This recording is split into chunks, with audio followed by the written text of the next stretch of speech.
Many people think that not drinking enough water causes oligohydramnios. Is that true?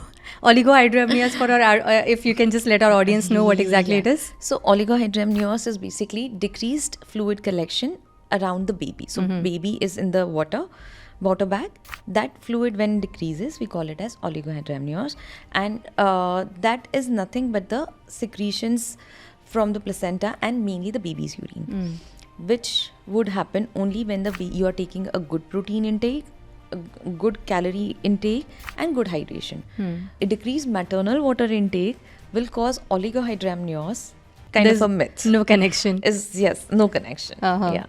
Perfect. So, is there anything which patients should be careful about? What exactly causes oligohydramnios, since we are already on this topic, and how it is treated? Yeah. So basically, oligohydramnios, as we discussed, is less amount of water surrounding the baby.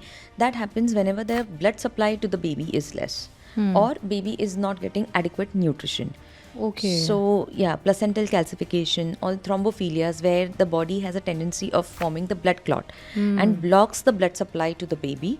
That causes decreased blood supply from mama to the baby and the oligohydramnios. Yeah? Even the placental calcifications, where the placenta starts aging little early, little faster, and decreases the blood supply. If the protein or anemia of protein intake of the mother is less, or there is anemia, that can also cause oligohydramnios because baby is receiving less nutrition. Okay. All these are the major symptoms of. Also, having said that, GDM, uncontrolled GDM, can also cause IUGR and oligohydramnios. GDM is? The gestational diabetes mellitus, Okay, the one that is that we GDM. discussed. So Causes IUGR, that is intrauterine intrauterine growth restriction. That means the baby doesn't grow properly.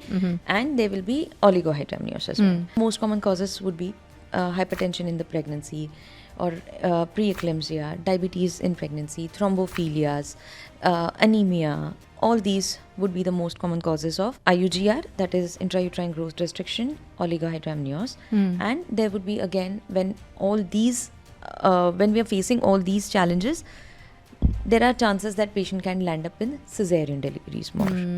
And then they question the doctor, why am I landing into cesarean section? No, I'm with you.